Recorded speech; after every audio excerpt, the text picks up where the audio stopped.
Neat ಸಂಗ್ರಾಮ ಇವತ್ತು ಕೂಡ ಮುಂದುವರೆದಿದೆ. ಸಂಸತ್ನ ಉಭಯ ಸದನಗಳಲ್ಲೂ ಇದೇ ವಿಷಯವಾಗಿ ಗದ್ದಲ ಕೋಲಾಹಲ ಉಂಟಾಯಿತು. ನೀಟ್ ಅಕ್ರಮದ ಕುರಿತಂತೆ ಚರ್ಚೆಗೆ ಕೇಂದ್ರ ಸಿದ್ಧ ಇದ್ದೀವಿ ಅಂತ ಹೇಳಿತು. ಯಾಕಂದ್ರೆ ಚರ್ಚೆಗೆ ವಿಪಕ್ಷಗಳು ಆಗ್ರಹವನ್ನ ಮಾಡಿದ್ರು. ಎರಡನೇ ಬೇಡಿಕೆ ಆಗಿತ್ತು. ಧರ್ಮೇಂದ್ರ ಪ್ರಧಾನ್ ರಾಜೀನಾಮೆ ಮೊದಲ ಬೇಡಿಕೆ ಆಗಿತ್ತು. ಆ ಬೇಡಿಕೆಯನ್ನ ಇನ್ನೂ ಮುಂದುವರಿಸಲಾಗಿದೆ. ಇನ್ನೊಂದು ಕಡೆ ಸದನದಲ್ಲಿ ಚರ್ಚೆಗೆ ಅವಕಾಶ ಕೊಡ್ತೀವಿ ಓಕೆ ಅಂತ ಕೇಂದ್ರ ಸರ್ಕಾರ ಹೇಳಿಕೆಯನ್ನು ಕೊಟ್ಟಿದೆ. ಅದರ ಬೆನ್ನಲ್ಲೇ ವಿಪಕ್ಷಗಳು ಹೊಸ ವರಸೆಯನ್ನ ತೆಗೆದಿವೆ. ವಿಪಕ್ಷಗಳ ನಡೆಯನ್ನ ಕಿರಣ್ ರಿಜಿಜು ಟೀಕಿಸಿದ್ದಾರೆ. ವಿಪಕ್ಷಗಳು ರಾಜಕೀಯ ಮಾಡ್ತಾ ಇದೆ ಅಂತ ಹೇಳಿ ಕಿಡಿಕಾರಿದ್ದಾರೆ. ಕಪ್ಪು ಬಟ್ಟೆಯನ್ನ ಧರಿಸಿ ಇವತ್ತು ಕಾಂಗ್ರೆಸ್ನ ನಾಯಕರು ಅಧಿವೇಶನಕ್ಕೆ ಹಾಜರಾಗಿದ್ರು. ಮತ್ತೆ ಇವತ್ತು ಅಧಿವೇಶನ ಆರಂಭ ಆಗ್ತಾ ಇದ್ದಂಗೆ ರಾಜ್ಯಸಭೆ ಮತ್ತೆ ಲೋಕಸಭೆ ಉಭಯ ಸದನಗಳಲ್ಲೂ ಕೂಡ ಇದೇ ವಿಷಯ ಪ್ರತಿಧ್ವನಿಸಿತು. ಗದ್ದಲ ಕೋಲಾಹಲ ಉಂಟಾಯಿತು. ಹಾಗಾಗಿ ಮಧ್ಯಾಹ್ನ 2 ಗಂಟೆಗೆ ಕಲಾಪವನ್ನ ಮುಂದೂಡಿಕೆ ಮಾಡಲಾಗಿದೆ.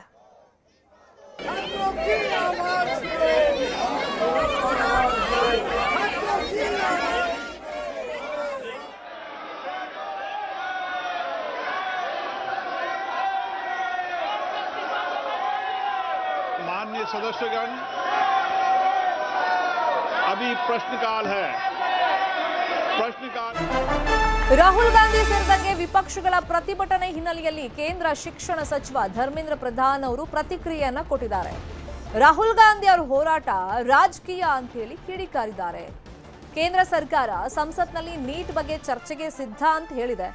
ಆದರೂ ಕಾಂಗ್ರೆಸ್ ಅವರು ರಾಜಕೀಯದ ನಾಟಕವನ್ನ ಮಾಡ್ತಾ ಇದ್ದಾರೆ. ವಿಪಕ್ಷಗಳಿಗೆ ವಿದ್ಯಾರ್ಥಿಗಳ ಸಮಸ್ಯೆಗೆ ಪರಿಹಾರ ಅನ್ನೋದು ಬೇಕಾಗಿಲ್ಲ. ಭದ್ರತಾ ನಿಯಮಗಳ ಉಲ್ಲಂಘನೆಯನ್ನ ಮಾಡಿ ಪ್ರತಿಭಟನೆಯನ್ನ ಮಾಡಿದ್ದಾರೆ. ವಿದ್ಯಾರ್ಥಿಗಳಿಗೆ ಕೇವಲ ಆಕ್ರೋಶದ ಪ್ರದರ್ಶನ ಅನ್ನೋದು ಬೇಕಾಗಿಲ್ಲ. ವಿದ್ಯಾರ್ಥಿಗಳಿಗೆ ಜವಾಬ್ದಾರಿಯುತ ಪರಿಹಾರ ಬೇಕಾಗಿದೆ ಅಂತ ಹೇಳಿ ಎಕ್ಸ್ ನಲ್ಲಿ ಪೋಸ್ಟ್ ಅನ್ನ ಮಾಡಿದ್ದಾರೆ ಕೇಂದ್ರ ಸಚಿವ ಧರ್ಮೇಂದ್ರ ಪ್ರಧಾನ್. ಈ ಹಿಂದೆ ನೀಟ್ ಅಕ್ರಮ ಏನ್ ನಡೆದಿತ್ತು, ಮತ್ತೆ ರೀ ಎಕ್ಸಾಮ್ ಆಯಿತು.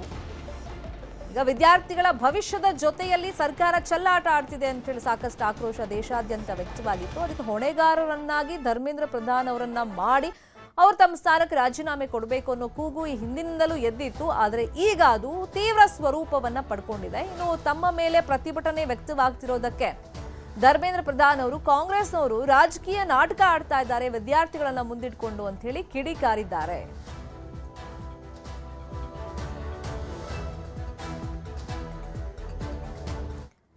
ದೆಹಲಿಯಲ್ಲಿ ಇವತ್ತು ಕೂಡ ಭಾರೀ ಪ್ರತಿಭಟನೆ ನಡೆಯುವಂತ ಸಾಧ್ಯತೆ ಇದೆ. ದಿನದಿಂದ ದಿನಕ್ಕೆ ಈ ಹೋರಾಟ ಉಗ್ರ ಸ್ವರೂಪವನ್ನ ತೀವ್ರ ಸ್ವರೂಪವನ್ನ ಪಡ್ಕೊಳ್ತಾ ಇದೆ. ದಿಲ್ಲಿ ಪೊಲೀಸರು ಮುನ್ನೆಚ್ಚರಿಕೆ ಕ್ರಮಗಳನ್ನ ಕೈಗೊಂಡಿದ್ದಾರೆ. ಇವತ್ತು ಭಾರೀ ಭದ್ರತೆಯನ್ನ ಒದಗಿಸಿದ್ದಾರೆ. ಇದರ ಪರಿಣಾಮ 16 ಮೆಟ್ರೋ ನಿಲ್ದಾಣಗಳನ್ನ ಪೊಲೀಸರು ಇವತ್ತು ಬಂದ್ ಮಾಡಿದ್ದಾರೆ. ಲೋಕ ಕಲ್ಯಾಣ ಮಾರ್ಗ, ರಾಜೀವ್ ಚೌಕ್, ಪಟೇಲ್ ಚೌಕ್, ರಾಮಕೃಷ್ಣ ಆಶ್ರಮ ಮಾರ್ಗ, ಬಾರಾಖಂಬ ರಸ್ತೆ, ಸುಪ್ರೀಂ ಕೋರ್ಟ್, ಸೇವಾ ತೀರ್ಥ, ಜನಪತ್, ಮಂಡಿ ಹೌಸ್, ಕೇಂದ್ರ ಸಚಿವಾಲಯ, ITO, Delhi gate, Indraprastha, Khan market, ಜೋರ್ಬಾಗ್, Shivaji ಸ್ಟೇಡಿಯಂನ ನಿಲ್ದಾಣಗಳು, ಮೆಟ್ರೋ ಸ್ಟೇಷನ್ಗಳು ಕ್ಲೋಸ್ ಆಗಿದೆ. ವಿದ್ಯಾರ್ಥಿಗಳ ಮೇಲೆ ಲಾಠಿ ಚಾರ್ಜ್ ಪ್ರಕರಣ ತುರ್ತು ವಿಚಾರಣೆಗೆ ಸುಪ್ರೀಂ ಕೋರ್ಟ್ ನಿರಾಕರಿಸಿದೆ. ನಮ್ಮ ಸಮಯವನ್ನ ವ್ಯರ್ಥ ಮಾಡಬೇಡಿ ಅಂತ ಕೋರ್ಟ್ ಹೇಳಿದೆ. ಹಲ್ಲೆ ವಿಡಿಯೋ ನೋಡಿ ತುರ್ತು ವಿಚಾರಣೆಗೆ ಮನವಿಯನ್ನ ಮಾಡಲಾಗಿತ್ತು. ಕೆಲ ಸಂಘಟನೆಗಳು ಹಾಗೇನೆ ವಕೀಲರು ಈ ಬಗ್ಗೆ ತುರ್ತು ವಿಚಾರಣೆಯನ್ನ ಮಾಡಬೇಕು ಅಂತ ಹೇಳಿ ಅರ್ಜಿಯನ್ನ ಹಾಕಿದ್ರು. ವಿಡಿಯೋಗಳನ್ನ ನೋಡೋಕೆ ಆಸಕ್ತಿ ಜೊತೆಗೆ ಸಮಯ ಇಲ್ಲ. ಕೋರ್ಟ್ನ ಟೈಮ್ ಅನ್ನ ಅನಗತ್ಯವಾಗಿ ವೇಸ್ಟ್ ಮಾಡಬೇಡಿ. ನ್ಯಾಯಾಲಯ ರಾಜಕೀಯ ಅಖಾಡ ಅಲ್ಲ. ದೆಹಲಿ ಹೈಕೋರ್ಟ್ ಬೆನ್ನಲ್ಲೇ ಸುಪ್ರೀಂ ಕೋರ್ಟ್ ಕೂಡ ಚಾಟಿಯನ್ನ ಬೀಸಿದೆ. ತುರ್ತಾಗಿ ಅರ್ಜಿ ವಿಚಾರಣೆಗೆ ಮನವಿ ಮಾಡಿಕೊಂಡಿದ್ರು, ಅದನ್ನ ತಿರಸ್ಕರಿಸಿದೆ ಸುಪ್ರೀಂ ಕೋರ್ಟ್. ಅಂದ್ರೆ ಕೋರ್ಟ್ ಟೈಮ್ ಅನ್ನ ವೇಸ್ಟ್ ಮಾಡಬೇಡಿ, ಇದೇನ್ ರಾಜಕೀಯ ಅಖಾಡ ಅಲ್ಲ ನ್ಯಾಯಾಲಯ ಅಂದ್ರೆ. ವಿಡಿಯೋಗಳನ್ನ ನೋಡೋದಕ್ಕೂ ಟೈಮ್ ಇಲ್ಲ, ನಮಗೆ ಫಸ್ಟ್ ಆಫ್ ಆಲ್ ಆಸಕ್ತಿನೇ ಇಲ್ಲ, ಜೊತೆಗೆ ಸಮಯಾನೂ ಇಲ್ಲ ಅಂತ ಸುಪ್ರೀಂ ಕೋರ್ಟ್ ಸ್ಪಷ್ಟವಾಗಿ ತುರ್ತು ಅರ್ಜಿ ವಿಚಾರಣೆಯನ್ನ ನಿರಾಕರಿಸಿದೆ. ವಿದ್ಯಾರ್ಥಿಗಳ ಮೇಲೆ ಲಾಠಿ ಚಾರ್ಜ್ ಕೇಸ್ ವಿಷಯವಾಗಿ ತುರ್ತಾಗಿ ವಿಚಾರಣೆ ಆಗಬೇಕು ಅಂತ ಹೇಳಿ ಸುಪ್ರೀಂ ಕೋರ್ಟ್ ಮೊರೆ ಹೋಗಲಾಗಿತ್ತು. ಇದೇ ವಿಷಯವಾಗಿ ಇನ್ನಷ್ಟು ಡೀಟೇಲ್ ಆಗಿ ಇನ್ಫಾರ್ಮೇಶನ್ ಕೊಡ್ತಾ ಹೋಗೋದಕ್ಕೆ ನೇರ ಸಂಪರ್ಕದಲ್ಲಿ ಕನೆಕ್ಟ್ ಆಗಿದ್ದಾರೆ ನ್ಯೂಸ್ ರೂಮ್ ಇಂದ ನಮ್ಮ political bureau head Chidanand Patel. Chidanand Patel, ದಿನದಿಂದ ದಿನಕ್ಕೆ ದೆಹಲಿಯಲ್ಲಿ ವಿದ್ಯಾರ್ಥಿಗಳ ಹೋರಾಟ ತೀವ್ರ ಸ್ವರೂಪ ಪಡ್ಕೊಳ್ತಾ ಇದೆ. ನಿನ್ನೆಯಿಂದ ನಾವು ನೋಡ್ತಾ ಇದ್ದೀವಿ ರಾಜಕೀಯ ಸ್ವರೂಪವಾಗಿಯೂ ಕೂಡ ಅದು ಬದಲಾಗ್ತಾ ಇದೆ. ಈ ಮಧ್ಯದಲ್ಲಿ ಕೇಂದ್ರ ಸರ್ಕಾರ ಈಗ ಇಕ್ಕಟ್ಟಿಗೆ ಸಿಲುಕಿದೆ. ಹಾಗಾಗಿ ಕೇಂದ್ರ ಸರ್ಕಾರದ ನಿರ್ಧಾರ ಏನಾಗಿರ್ಬೋದು, 5 ಬೇಡಿಕೆಗಳನ್ನ ಫುಲ್ಫಿಲ್ ಮಾಡಲೇಬೇಕು ಅಂತ ಪಟ್ಟು ಹಿಡಿದು ಕೂತಿರೋದಕ್ಕೆ, ಮತ್ತೆ ಇವತ್ತಿನ ಹೋರಾಟ ಯಾವ ತರ ಸಾಗ್ತಾ ಇದೆ ಪಟೇಲ್ ದೆಹಲಿಯಲ್ಲಿ? ವನ್ನ ಇದೀಗ ವಿಪಕ್ಷಗಳಲ್ಲಿ ಪ್ರಮುಖ ವಿಪಕ್ಷ ಆಗಿರ್ತಕ್ಕಂಥ ಕಾಂಗ್ರೆಸ್ ಒಂದು ಕಡೆ ಹೈಜಾಕ್ ಮಾಡಿರ್ತಕ್ಕಂಥದ್ದು. ಕಳೆದ ಅನೇಕ ದಿನಗಳಿಂದ ಜಂತರ್ ಮಂತರ್ನಲ್ಲಿ ಜಿರಳೆ ಪಾರ್ಟಿಯವರು ಹೋರಾಟವನ್ನು ಮಾಡ್ತಿರುವ ಸಂದರ್ಭದಲ್ಲಿ, ವಿದ್ಯಾರ್ಥಿಗಳು ಹೋರಾಟ ಮಾಡೋ ಸಂದರ್ಭದಲ್ಲಿ ರಾಹುಲ್ ಗಾಂಧಿ ಅತ್ತ ಸುಳಿಲೇ ಇಲ್ಲ. ವಿದೇಶದಲ್ಲಿ ಇದ್ದರು. ಇದೀಗ ಎಲ್ಲೊಂದು ಕಡೆ ಇದು ದೊಡ್ಡ ಮಟ್ಟದ ವೇವನ್ನು ಕ್ರಿಯೇಟ್ ಮಾಡಿರ್ತಕ್ಕಂಥದ್ದು, ದೇಶಾದ್ಯಂತ ದೊಡ್ಡ ಚರ್ಚೆ ಕಾರಣ ಆಗಿರ್ತಕ್ಕಂಥದ್ದು. ಜುಲೈ 20ನೇ ತಾರೀಕು ಸಂಸತ್ ಮುತ್ತಿಗೆ ಸಂದರ್ಭದಲ್ಲಿ ವಿದ್ಯಾರ್ಥಿಗಳ ಮೇಲೆ ಲಾಠಿ ಪ್ರಹಾರ ಆಗದ ನಂತರ ಇದೀಗ ಕಾಂಗ್ರೆಸ್ಗೆ ಜ್ಞಾನೋದಯ ಆಗಿರ್ತಕ್ಕಂಥ ಆ ಮುಖಾಂತರ ಇಡೀ ಹೋರಾಟವನ್ನು ಹೈಜಾಕ್ ಮಾಡಲಿಕ್ಕೆ ಕಾಂಗ್ರೆಸ್ ಸ್ಟ್ರಾಟಜಿನ ಮಾಡಿರ್ತಕ್ಕಂಥದ್ದು. ಇದರ ಭಾಗವಾಗಿ ನಿನ್ನೆ ರಾಹುಲ್ ಗಾಂಧಿಯವರು ಪ್ರಧಾನಿ ನರೇಂದ್ರ ಮೋದಿಯವರ ಮನೆ ಮುಂದೆ ಹೋರಾಟವನ್ನು ಮಾಡಿರೋದು ಒಂದು ಭಾಗ. ಮತ್ತೊಂದು ಕಡೆ ಎಲ್ಲೊಂದು ಕಡೆ ವಿದ್ಯಾರ್ಥಿ ಹೋರಾಟಗಳ ಸಂಬಂಧಪಟ್ಟ ಹಾಗೆ ಎಲ್ಲೊಂದು ಕಡೆ ಕೇಂದ್ರ ಸರ್ಕಾರ ನಿರ್ಲಕ್ಷ್ಯ ತಾಳಿದ್ದು. ಆ ನಿರ್ಲಕ್ಷ್ಯದ ಪರಿಣಾಮ ಇವತ್ತು ದೇಶಾದ್ಯಂತ ದೊಡ್ಡ ಮಟ್ಟದ ಚರ್ಚೆ ಆಗ್ತಿರ್ತಕ್ಕಂಥದ್ದು. ಇಡೀ ದೆಹಲಿ ಉದ್ರಿಕ್ತ ಸ್ಥಿತಿ ನಿರ್ಮಾಣ ಆಗಲಿಕ್ಕೆ ಕೂಡ ಕಾರಣ ಆಗಿರ್ತಕ್ಕಂಥದ್ದು. ಮತ್ತು ಕೇಂದ್ರ ಸರ್ಕಾರಕ್ಕೆ ಇದೀಗ ಒಂದು ಕಡೆ ನುಂಗಲಾರದ ಬಿಸಿ ತುಪ್ಪವಾಗಿ ಪರಿಣಮಿಸಿರ್ತಕ್ಕಂಥದ್ದು. ಈ ಎಲ್ಲ ಬೆಳವಣಿಗೆ ನಡುವೆ ಕೇಂದ್ರ ಶಿಕ್ಷಣ ಸಚಿವರಾಗಿರ್ತಕ್ಕಂಥ ಧರ್ಮೇಂದ್ರ ಪ್ರಧಾನ್ ರವರು ಇದೀಗ ಸ್ಪೀಕರ್ ಓಂ ಬಿರ್ಲಾ ಅವರನ್ನು ಭೇಟಿ ಮಾಡಲಿರ್ತಕ್ಕಂಥ ಆ ಮುಖಾಂತರ ಎಲ್ಲೊಂದು ಕಡೆ ರಾಜೀನಾಮೆ ಕೊಡ್ತಾರೆ ಎಂಬ ವದಂತಿ ಹಬ್ಬಿರ್ತಕ್ಕಂಥದ್ದು. ಯಾಕಂತ ಹೇಳಿದ್ರೆ ರಾಜೀನಾಮೆಗೆ ಜಿರಳೆ ಪಾರ್ಟಿಯವರು ಪಟ್ಟಿ ಹಿಡಿದಿರ್ತಕ್ಕಂಥದ್ದು. ಜಿರಳೆಗಳ ಹೋರಾಟ ಕೇಂದ್ರ ಸರ್ಕಾರವನ್ನು ಮತ್ತು ಶಿಕ್ಷಣ ಸಚಿವರನ್ನು ಮತ್ತು ಪ್ರಧಾನಿ ನರೇಂದ್ರ ಮೋದಿ ಅವರನ್ನು ನಿದ್ದೆಗೆಡಿಸಿರ್ತಕ್ಕಂಥದ್ದು. ಹಾಗಾಗಿ ಸಂಸತ್ನಲ್ಲಿ ಚರ್ಚೆಗೆ ಕೂಡ ವಿಪಕ್ಷಗಳು ಆಗ್ರಹವನ್ನು ಮಾಡಿದವು. ಅಂತೆಯೇ ವಿಪಕ್ಷಗಳ ಆಗ್ರಹಕ್ಕೆ ಮಾಡಿದಂಥ ಕೇಂದ್ರ ಸರ್ಕಾರ ಸಂಸದೀಯ ವ್ಯವಹಾರ ಸಚಿವರಾಗಿರ್ತಕ್ಕಂಥ ಕಿರಣ್ ರಿಜಿಜು ಅವರು ಇಡೀ ಘಟನೆಗೆ ಸಂಬಂಧಪಟ್ಟಾಗೆ ನೀಟ್ ಅಕ್ರಮದ ಮತ್ತು ಸೋರಿಕೆ ಸಂಬಂಧಪಟ್ಟಾಗೆ ವಿವರಣೆ ಕೊಡಲಿಕ್ಕೆ ಸರ್ಕಾರದ ಪರವಾಗಿ ವಿವರಣೆ ಕೊಡಲಿಕ್ಕೆ ಮುಂದಾದರು.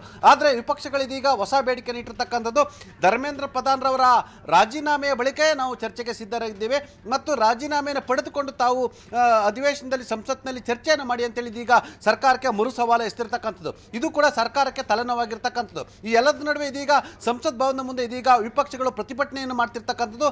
ಮತ್ತೊಂದು ಕಡೆ ಜಿರಳೆ ಪಕ್ಷದ ನಾಯಕರುಗಳು ಮತ್ತು ವಿದ್ಯಾರ್ಥಿಗಳು 1 ಲಕ್ಷ ಸೇರುವ ಎಚ್ಚರಿಕೆಯನ್ನು ಕೊಟ್ಟಿರ್ತಕ್ಕಂಥದ್ದು. ಮತ್ತೊಂದು ಕಡೆ ದೆಹಲಿಯಲ್ಲಿ ಜುಲೈ 20ರ ರೀತಿ ಆಗಬಾರ್ದೆಂಬ ಕಾರಣಕ್ಕಾಗಿ ಕೇಂದ್ರ ಸರ್ಕಾರ ಮುಂಜಾಗ್ರತಾ ಕ್ರಮಕ್ಕಾಗಿ ಮೆಟ್ರೋ ಸಂಸ್ಥೆಗೆ ಸೂಚನೆಯನ್ನು ಕೊಟ್ಟಿರುವ ಕಾರಣಕ್ಕಾಗಿ ಸುಮಾರು 16 ಮೆಟ್ರೋ ಸೇವೆಗಳನ್ನು ಕೂಡ ಇದೀಗ ಬಂದ್ ಮಾಡಿರ್ತಕ್ಕಂಥ ಆ ಮುಖಾಂತರ ದೆಹಲಿಯಲ್ಲಿ ಸಂಚಾರ ಅಸ್ತವ್ಯಸ್ತ ಆಗಿರ್ತಕ್ಕಂಥದ್ದು. ಈ ಬೆಳವಣಿಗೆ ನಡುವೆ ಕೆಲವು ಮೊಬೈಲ್ ನೆಟ್ವರ್ಕ್ಗಳನ್ನು ಕೂಡ ಸ್ಥಗಿತಗೊಳಿಸಿರ್ತಕ್ಕಂಥದ್ದು. ಮತ್ತೊಂದು ಕಡೆ ಎಲ್ಲೊಂದು ಕಡೆ ಜಿರಳೆ ಪಕ್ಷದ ನಾಯಕರು ಹಾಗೂ ಮತ್ತು ವಕ್ತಾರ ಆಗಿರ್ತಕ್ಕಂಥ ಅಶುತೋಷ್ ರಾಂಕರ್ ಅವರು ನಾವು ಜುಲೈ 20ರ ಹೋರಾಟ ಕೇವಲ ಅದು ಟ್ರಯಲ್ ಅನ್ನೋ ಮುಖಾಂತರ ನಾವು 1 ಲಕ್ಷ ವಿದ್ಯಾರ್ಥಿಗಳನ್ನು ಸೇರಿಸ್ತೀವಿ ಮತ್ತು ದೇಶಾದ್ಯಂತ ಎಲ್ಲ ವಿದ್ಯಾರ್ಥಿಗಳು ಭಾಗವಹಿಸ್ತಾರೆ ಅಂತೇಳಿ ಕೇಂದ್ರ ಸರ್ಕಾರಕ್ಕೆ ಎಚ್ಚರಿಕೆ ಕರೆಗಂಟೆಯನ್ನು ಕೊಟ್ಟಿರ್ತಕ್ಕಂಥದ್ದು. ಇದರ ನಡುವೆ ಕೇಂದ್ರ ಸರ್ಕಾರ ಒಂದು ಕಡೆ ಎಚ್ಚರಿಕೆ ಕರೆಗಂಟೆ ಕೊಟ್ಟಿರುವ ಬೆನ್ನಲ್ಲೇ ಸುಪ್ರೀಂ ಕೋರ್ಟ್ಗೆ ಲಾಠಿ ಪ್ರಹಾರ ಸಂಬಂಧಪಟ್ಟಾಗೆ ಲಾಠಿ ಪ್ರಹಾರದಲ್ಲಿ ಎಲ್ಲೊಂದು ಕಡೆ ಪೊಲೀಸ್ ಬ್ಯಾಡ್ಜನ್ನು ಮತ್ತು RSSನ ಬ್ಯಾಡ್ಜನ್ನು ಎಲ್ಲೊಂದು ಕಡೆ RSSನ ಕಾರ್ಯಕರ್ತರು ಮತ್ತು ಭಾರತೀಯ ಜನತಾ ಪಕ್ಷದ ಕಾರ್ಯಕರ್ತರು ಹೊಂದಿಕೊಂಡು ಆ ಮುಖಾಂತರ ಲಾಠಿ ಚಾರ್ಜನ್ನು ಮಾಡಿರ್ತಕ್ಕಂಥದ್ದು. ಅದು ಬಿಜೆಪಿ ಪ್ರೇರಿತ ಲಾಠಿ ಚಾರ್ಜ್ ಮತ್ತು ಕಾರ್ಯಕರ್ತರ ಲಾಠಿ ಚಾರ್ಜ್ ಅನ್ನೋ ಮುಖಾಂತರ ಗಂಭೀರ ಆರೋಪವನ್ನು ಮಾಡಿರ್ತಕ್ಕಂಥದ್ದು. ನೂರಾರು ವಿದ್ಯಾರ್ಥಿಗಳಿಗೆ ಗಾಯ ಆಗಿರ್ತಕ್ಕಂಥದ್ದು. ಹಾಗಾಗಿ ತುರ್ತು ವಿಚಾರಣೆಗೆ ಎಲ್ಲೊಂದು ಕಡೆ ಜಿರಳೆ ಪಾರ್ಟಿಯವರು ಹೈಕೋರ್ಟ್ ಮತ್ತು ಸುಪ್ರೀಂ ಕೋರ್ಟ್ಗೆ ಅರ್ಜಿಯನ್ನು ಸಲ್ಲಿಸಿದರು. ಇದೀಗ ಸುಪ್ರೀಂ ಕೋರ್ಟ್ ಕೂಡ ತುರ್ತು ವಿಚಾರಣೆಗೆ ನಿರಾಕರಣೆ ಮಾಡಿರ್ತಕ್ಕಂಥದ್ದು ಒಂದು ಭಾಗ. ಆದರೆ ಮತ್ತೊಂದು ಕಡೆ ಹೋರಾಟವನ್ನು ಉಗ್ರ ಸ್ವರೂಪಕ್ಕೆ ಕೊಂಡೊಯ್ಯಬೇಕು ಮತ್ತು ತಾರ್ಕಿಕ ಹಂತಕ್ಕೆ ಕೊಂಡೊಯ್ಯಬೇಕು ಮತ್ತು ಪ್ರಮುಖ 5 ಬೇಡಿಕೆಗಳನ್ನು ಈಡೇರುವವರು ಕೂಡ ಹೋರಾಟ ಮಾಡಬೇಕಂತೇಳಿ ಜಿರಳೆ ಪಾರ್ಟಿ ನಿರ್ಧಾರ ಮಾಡಿರ್ತಕ್ಕಂಥದ್ದು. ಈ ಎಲ್ಲ ಬೆಳವಣಿಗೆ ಬೆನ್ನಲ್ಲೇ ನಿನ್ನೆ ವಿಪಕ್ಷ ಕಾಂಗ್ರೆಸ್ ಕೂಡ ಎಲ್ಲೊಂದು ಕಡೆ ಇಡೀ ಹೋರಾಟವನ್ನು ಹೈಜಾಕ್ ಮಾಡುವ ಕಾರಣಕ್ಕಾಗಿ ಮತ್ತು ವಿದ್ಯಾರ್ಥಿಗಳ ಹೋರಾಟಕ್ಕೆ ಬೆಂಬಲ ಮತ್ತು ಲಾಠಿ ಚಾರ್ಜ್ ವಿಚಾರವಾಗಿ ಬೆಂಬಲಕ್ಕೆ ನಿಂತಿರೋ ಕಾರಣಕ್ಕಾಗಿ ಪ್ರಧಾನಿ ನರೇಂದ್ರ ಮೋದಿ ಅವರ ನಿವಾಸದ ಮುಂದೆ ಅತಿದೊಡ್ಡ ಪ್ರತಿಭಟನೆ ಮಾಡಿದ್ರು. ನಂತರ ರಾಹುಲ್ ಗಾಂಧಿ ಮತ್ತು ಸೋನಿಯಾ ಗಾಂಧಿ ಸೇರಿದಂತೆ ಕಾಂಗ್ರೆಸ್ ನಾಯಕರನ್ನ ಬಂಧಿಸಿ ಬಿಡುಗಡೆ ಮಾಡಲಾಯಿತು. ಈ ಎಲ್ಲ ಬೆಳವಣಿಗೆ ನಡುವೆ ಕೂಡ ಇದೀಗ ಸಂಸತ್ನಲ್ಲೂ ಕೂಡ ಕೋಲಾಹಲ ಮುಂದುವರೆದಿರ್ತಕ್ಕಂಥದ್ದು. 2 ಬಾರಿ ಸದನವನ್ನು ಮುಂದೂಡಿರ್ತಕ್ಕಂಥದ್ದು ಮತ್ತು ಧರ್ಮೇಂದ್ರ ಪ್ರಧಾನ್ ರವರು ರಾಜೀನಾಮೆ ಬಳಿಕವೇ ನಾವು ಕೂಡ ಚರ್ಚೆಗೆ ಹಾಜರಾಗ್ತೀವಿ ಮತ್ತು ಚರ್ಚೆಗೆ ಪಟ್ಟಿ ಹಿಡಿದಿರ್ತಕ್ಕಂಥದ್ದು. ಇದರ ಬೆನ್ನಲ್ಲೇ ಎಲ್ಲೊಂದು ಕಡೆ ಜಿರಳೆಗಳ ಇಡೀ ಹೋರಾಟವನ್ನು ಹೈಜಾಕ್ ಮಾಡಲಿಕ್ಕೂ ಕೂಡ ಕಾಂಗ್ರೆಸ್ ಒಂದು ರೂಪುರೇಷೆ ಮಾಡಿರ್ತಕ್ಕಂಥ ಆ ಮುಖಾಂತರ ಒಂದು ಕಡೆ ಇದರ ಕ್ರೆಡಿಟ್ ಬೇರೆ ಹೋಗಬಾರದು, ಆ ಮುಖಾಂತರ ಕಾಂಗ್ರೆಸ್ ಪಡಿಬೇಕೆಂಬ ಕಾರಣಕ್ಕಾಗಿ ಕಾಂಗ್ರೆಸ್ ಕೂಡ ಈ ಹೋರಾಟವನ್ನು ತೀವ್ರಗತಿಯಲ್ಲಿ ತೆಗೆದುಕೊಂಡು ಹೋಗಲಿಕ್ಕೆ ಮುಂದಾಗಿರ್ತಕ್ಕಂಥದ್ದು. ಶರ್ಮಿತಾ ಶೆಟ್ಟಿ, ಈ ಮಧ್ಯದಲ್ಲಿ ಈಗ ವಿದ್ಯಾರ್ಥಿಗಳ ಮೇಲೆ ಒಂದ್ ಕಡೆ ಲಾಠಿ ಪ್ರಹಾರ ಆಯಿತು, ಅದಕ್ಕೆ ತೀವ್ರ ರೀತಿಯಲ್ಲಿ ದೇಶಾದ್ಯಂತ ಖಂಡನೆ ವ್ಯಕ್ತವಾಗ್ತಾ ಇದೆ. ಇನ್ನೊಂದು ಕಡೆ ಈಗ ಕೇವಲ ವಿದ್ಯಾರ್ಥಿಗಳು ಮಾತ್ರ ಅಲ್ಲಿ ಬಂದಿರಲಿಲ್ಲ.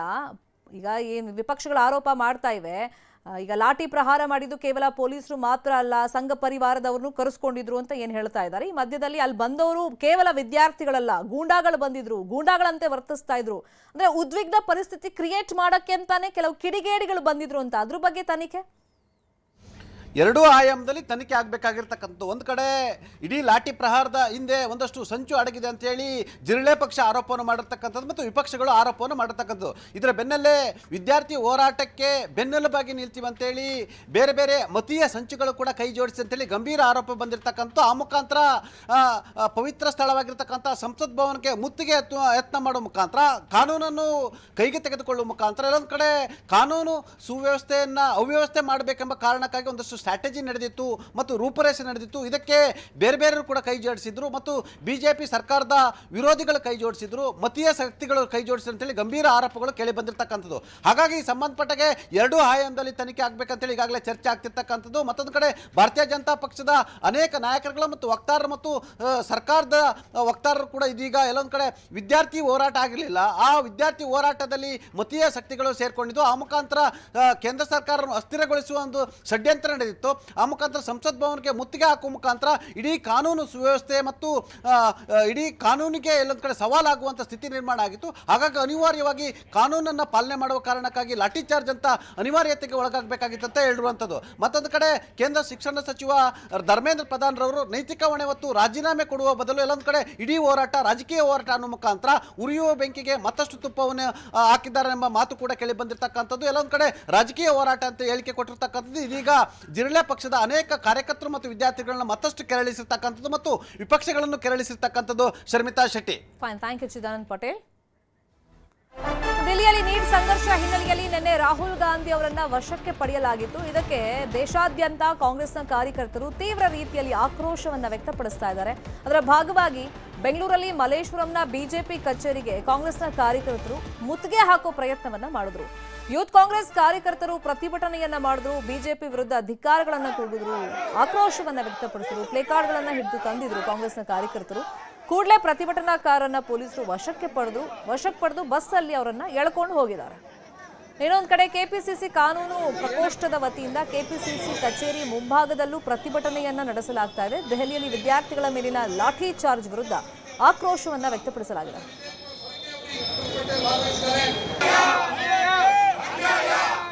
ಕೇಂದ್ರ ಸರ್ಕಾರ ಇವತ್ತು ವಿದ್ಯಾರ್ಥಿಗಳ ಮೇಲೆ ಅಕ್ರಮ ಎಸಗಿ ಇವತ್ತು ದಾಳಿ ಮಾಡಿದೆ. ಪ್ರಜಾಪ್ರಭುತ್ವವನ್ನು ಕಗ್ಗೊಲ ಮಾಡಿರ್ತಕ್ಕಂಥ ನರೇಂದ್ರ ಮೋದಿ ಸರ್ಕಾರನ ಕೂಡಲೇ ವಜಾ ಮಾಡಬೇಕಂತ ಇವತ್ತು ಪ್ರತಿಭಟನೆ ಮೂಲಕ ಆಗ್ರಹ ಪಡಿಸ್ತಾ ಇದ್ದೀವಿ. ಏನು ಅಕ್ರಮ ಪರೀಕ್ಷೆಯಲ್ಲಿ ಭಾಗಿಯಾಗಿರ್ತಕ್ಕಂಥ ಧರ್ಮೇಂದ್ರ ಪ್ರಧಾನ ಇವತ್ತು ನರೇಂದ್ರ ಮೋದಿ ರಕ್ಷಣೆ ಮಾಡ್ತಾ ಇದ್ದಾರೆ. ಕೂಡಲೇ ನೈತಿಕ ಹೊಣೆ ಇವತ್ತು ರಾಜೀನಾಮೆ ಕೊಡಬೇಕು. ಯಾರ್ಯಾರ ಮೇಲೆ ದಾಳಿ ಮಾಡಿದರೆ ವಿದ್ಯಾರ್ಥಿಗಳ ಮೇಲೆ ಆ ಕುಟುಂಬ ಹತ್ರ ಹೋಗಿ ಇವತ್ತು ಕ್ಷಮೆ ಕೋರಬೇಕಂತ ನರೇಂದ್ರ ಮೋದಿ ಆಗ್ರಹ ಪಡಿಸ್ತಾ ಇದ್ದೀವಿ. ಕೇಂದ್ರ ಸರ್ಕಾರ ಇವತ್ತು ವಿದ್ಯಾರ್ಥಿಗಳ ಮೇಲೆ ಅಕ್ರಮ ಎಸಗಿ ಇವತ್ತು ದಾಳಿ ಮಾಡಿದೆ. ಪ್ರಜಾಪ್ರಭುತ್ವವನ್ನು ಕಗ್ಗೊಲ ಮಾಡಿರ್ತಕ್ಕಂಥ ನರೇಂದ್ರ ಮೋದಿ ಸರ್ಕಾರನ ಕೂಡಲೇ ವಜಾ ಮಾಡಬೇಕಂತ ಇವತ್ತು ಪ್ರತಿಭಟನೆ ಮೂಲಕ ಆಗ್ರಹ ಪಡಿಸ್ತಾ ಇದ್ದೀವಿ. ಏನು ಅಕ್ರಮ ಪರೀಕ್ಷೆಯಲ್ಲಿ ಭಾಗಿಯಾಗಿರ್ತಕ್ಕಂಥ ಧರ್ಮೇಂದ್ರ ಪ್ರಧಾನ ಇವತ್ತು ನರೇಂದ್ರ ಮೋದಿ ರಕ್ಷಣೆ ಮಾಡ್ತಾ ಇದ್ದಾರೆ. ಕೂಡಲೇ ನೈತಿಕ ಹೊಣೆ ಇವತ್ತು ರಾಜೀನಾಮೆ ಕೊಡಬೇಕು. ಯಾರ್ಯಾರ ಮೇಲೆ ದಾಳಿ ಮಾಡಿದರೆ ವಿದ್ಯಾರ್ಥಿಗಳ ಮೇಲೆ ಆ ಕುಟುಂಬ ಹತ್ರ ಹೋಗಿ ಇವತ್ತು ಕ್ಷಮೆ ಕೋರಬೇಕಂತ ನರೇಂದ್ರ ಮೋದಿ ಆಗ್ರಹ ಪಡಿಸ್ತಾ ಇದ್ದೀವಿ. ಇನ್ನು ದಿಲ್ಲಿಯಲ್ಲಿ ನಡೆದಂತ ನೀಟ್ ಸಂಘರ್ಷದ ಬಗ್ಗೆ ಕಾಂಗ್ರೆಸ್ನ ನಾಯಕರು ಪ್ರತಿಕ್ರಿಯೆ ಕೊಟ್ಟಿದ್ದಾರೆ. ನೋಡೋಣ. 12 ವರ್ಷ ಆಯಿತು, 24 ಕೋಟಿ ಉದ್ಯೋಗ ಸೃಷ್ಟಿ ಆಗಬೇಕಾಗಿತ್ತು, ಉದ್ಯೋಗ ಸೃಷ್ಟಿ ಆಗಲಿಲ್ಲ. ಯುವಕರು ಭಾಳ ಹತಾಶರಾಗಿದ್ದಾರೆ, ನೋವನ್ನಲ್ಲದಾರ. ಅವತ್ತೊಂದು ದಿವಸ ಇದ್ದಂಥ ಉದ್ಯೋಗಗಳು ಕೂಡ ಅವರ ತಪ್ಪು ಆರ್ಥಿಕ ನೀತಿ, ಪ್ರಶ್ನೆ ನೀಟ್ ಆಗಲಿ ಮತ್ತೊಂದಾಗಲಿ ಪ್ರಶ್ನೆ ಪತ್ರಿಕೆಗಳು ಎಷ್ಟು ಕಷ್ಟ ಇದೆ, ಎಷ್ಟು ಜನ ಪಾಪ ಜೀವ ಕಳ್ಕೊಂಡ್ರು. ಅದಕ್ಕೆ ಇವತ್ತು ಅದನ್ನು ಸ್ವಯಂ ಒಬ್ಬ ಸುಪ್ರೀಂ ಕೋರ್ಟ್ ಚೀಫ್ ಜಸ್ಟಿಸು ಈ ಎಲ್ಲ ಜಿರಳೆಗಳು ಅಂಥೇಳಿ ಹೌದು ಕಾಕ್ರೋಚ್ ಅಂತಿದ್ದಕ್ಕೆ ಇವರೆಲ್ಲ ಕೆಲಸ ಇಲ್ಲ. ಕಾಕ್ರೋಚ್ ಅಂದ್ರೆ 24 ಕೋಟಿ ಉದ್ಯೋಗ ಕೊಡಿಸಿಲ್ಲ ಮೋದಿಯವರು. ಎಲ್ಲ ಬೆಲೆ ಏರಿಕೆ ಆಗಿದೆ. ಪಕೋಡ ಮಾರಕ್ಕೆ ಹೋಗ್ರಿ ಅಂತ ಹೇಳಿದ್ರು. ಪಕೋಡ ಮಾರಬೇಕಂದ್ರೆ ಎಣ್ಣೆ ತುಟ್ಟಾಗಿದೆ ಇವತ್ತು, ಅದನ್ನು ಕೂಡ ಆಗಂಗಿಲ್ಲ. ಇಂಥದ್ದಿದ್ದಾಗ ಯುವಕರಿಗೆ ದೇಶದ ಪ್ರಜಾಪ್ರಭುತ್ವದ ಒಂದು ಅಡಿಯಲ್ಲಿ ಸಂವಿಧಾನಾತ್ಮಕ ಹಕ್ಕಿದೆ ಇವತ್ತು ದಿವಸ. ಅವರು ಈ ಕ್ವಶನ್ ಪೇಪರ್ ಲೀಕ್ ಆಗಿದ್ದು ಇಷ್ಟೆಲ್ಲ ದೊಡ್ಡ ಪ್ರಮಾಣದಲ್ಲಾಗಿದೆ. ಅನೇಕ ಜನ ಪ್ರಾಣ ಕಳ್ಕೊಂಡಿದ್ದಾರೆ, ಅನೇಕ ಜನ ಭವಿಷ್ಯ ಹಾಳಾಗಿದೆ ಇವತ್ತು ದಿವಸ. ಕರ್ಷಿ ಅವ್ರದ್ದು ಅರ್ಥ ಮಾಡಿಕೊಂಡು ಇಲ್ಲಪ್ಪ ನಾವು ಈ ಥರ ತಪ್ಪಾಗಿದ್ದಾವೆ, ಆ ವ್ಯವಸ್ಥೆಯನ್ನು ಬಲಪಡಿಸ್ತೀವಿ, ಸುಧಾರಣೆ ಮಾಡ್ತೀವಿ, ಅಥವಾ ಪಬ್ಲಿಕ್ನು ಕೂಡ ಎಕ್ಸ್ಪರ್ಟ್ಸ್ಗೂ ಕೂಡ ಸಲಹೆ ಸೂಚನೆ ಕೊಡ್ಕೊಂಡು ಎಲ್ಲ ಕಡೆ ಬೇರೆ ಬೇರೆ ಕಡೆ ಎಲ್ಲಿ ಬೆಸ್ಟ್ ಪ್ರಾಕ್ಟೀಸಸ್ ಇದ್ದಾವೆ. ನಮ್ಮಲ್ಲೇ ಕರ್ನಾಟಕ ಎಕ್ಸಾಮಿನೇಷನ್ ಅಥಾರಿಟಿ ಇದೆಲ್ಲ, KE CET ಮಾಡ್ತಿರಲ್ಲ, ಎಷ್ಟು ಚೆನ್ನಾಗಿತ್ತು ವ್ಯವಸ್ಥೆ. ಪ್ರತಿಭಟನೆಗೆ ಕಾರಣ ಯಾರು, ಇಷ್ಟು ಬೆಳೀಲಿಕ್ಕೆ ಕಾರಣ ಯಾರು? ಅದನ್ನು ಅದು ಆದ ಕೂಡಲೇ ಇಮಿಡಿಯೇಟ್ಲಿ ಕರ್ಷಿ ಮಾಡಿಸಿ ಅವ್ರು ರಾಜೀನಾಮೆ ತೊಗೊಂಡ್ಬಿಟ್ಟಿದ್ರೆ. ಯಾವ ರೀತಿ ಪೊಲೀಸರು, ಗಂಡಸರು ಪೊಲೀಸರು ಹೆಣ್ಣುಮಕ್ಳಿಗೆ ಹೊಡೆದಿರೋದು, 10-11 ವರ್ಷ ಮಕ್ಕಳಿಗೆ ಕಪಾಳಕ್ಕೆ ಹೊಡೆದಿರೋದು, ಅವರಿಗೆ ಯಾವ ರೀತಿ ಬಟ್ಟೆಯನ್ನು ಹಿಂದೆ ಹರಿದಿರ್ತಕ್ಕಂಥದ್ದು, ಇದೆಲ್ಲದೂ ಕೂಡ ಈಗ ತೋರಿಸ್ತಾ ಇದ್ದಾರೆ. ಹಾಗಾದ್ರೆ ಇದು ಸರಿ ಅಂತೀರಾ? ಇದು ಹೆಡ್ಲೈನ್ಸ್ ಈಗ ಅಲ್ಲಿ ರಾಹುಲ್ ಗಾಂಧಿ ಅವರಿದ್ರ, ಅಲ್ಲಿ ಇದ್ದಿದ್ದು ಈ ದೇಶದ ಭವಿಷ್ಯದ ಮಕ್ಕಳು. ಅವರ ಭವಿಷ್ಯಕ್ಕೆ ಉತ್ತರವನ್ನು ಸಿಗದೇ ಇರತಕ್ಕಂಥ ಸಂದರ್ಭದಲ್ಲಿ ಅವರಿಗೆ ಅನ್ಯಾಯ ಆಗಬೇಕಾದ್ರೆ ಅವರು ಹೋರಾಟವನ್ನು ಮಾಡ್ತಕ್ಕಂಥದ್ದು ಪ್ರಜಾಪ್ರಭುತ್ವದಲ್ಲಿ ಬಾಬಾ ಸಾಹೇಬ್ ಅಂಬೇಡ್ಕರ್ ಅವರು ನಮಗೆ ಹಕ್ಕನ್ನು ಕೊಟ್ಟಿದ್ದಾರೆ. ಆ ಹಕ್ಕಿಗೋಸ್ಕರ ಹೋಗಿದ್ದಾರೆ. ಅವರು ಬಹಳ ಪೀಸ್ಫುಲ್ ಆಗಿದ್ದಾರೆ. ಇದನ್ನ ಪೊಲೀಸ್ ಅವರೇ ಸೆಂಟ್ರಲ್ ಗವರ್ಮೆಂಟ್ ಅವ್ರದ್ದು ಇಟ್ಕೊಂಡು ಪ್ಲಾನ್ ಮಾಡಿದ್ದಾರೆ. ನಮ್ಮ ದೇಶದೊಳಗೆ ಎಕ್ಸ್ಪಾನ್ಷನ್ಗಿಂತ ಈ ದೇಶದಲ್ಲಿ ಭವಿಷ್ಯ ಇರತಕ್ಕಂಥ ಮಕ್ಕಳ ಬಗ್ಗೆ ಯೋಚನೆ ಮಾಡೋದು ಒಳ್ಳೇದು. ಈ ತಿಳುವಳಿಕೆ ಲಕ್ಷಾಂತರ ಜನ ವಿದ್ಯಾರ್ಥಿಗಳಿಗೆ ಆಗ್ತಕ್ಕಂಥ ಮೋಸ, ಅನ್ಯಾಯ, ಇದರ ವಿರುದ್ಧ ರಾಹುಲ್ ಗಾಂಧಿಯವರು ಈಗಾಗಲೇ ಧ್ವನಿಯನ್ನು ಎತ್ತಿದ್ದಾರೆ. ಇವತ್ತು ನಿನ್ನೆ ದಿವಸ ಪ್ರತಿಭಟನೆ ದೆಹಲಿಯಲ್ಲಿ ಭಾಳ ದೊಡ್ಡ ಪ್ರಮಾಣದಲ್ಲಿ ಪ್ರತಿಭಟನೆ ಆಗಿದೆ. ರಾಹುಲ್ ಗಾಂಧಿಯವರನ್ನು ಮತ್ತು ಶ್ರೀಮತಿ ಪ್ರಿಯಾಂಕಾ ಗಾಂಧಿ ವಾದ್ರಾ ಅವರನ್ನು ಅರೆಸ್ಟ್ ಮಾಡಿದರು. ಅದು ಸಿಂಬಾಲಿಕ್ಕಾಗಿ ನಾವು ಏನು ಹೆಚ್ಚು ಪ್ರತಿಭಟನೆಯ ಸ್ವರೂಪ ಕಾನೂನಿಗೆ ವಿರುದ್ಧವಾಗಿ ಏನೂ ನಡೆದಿಲ್ಲ.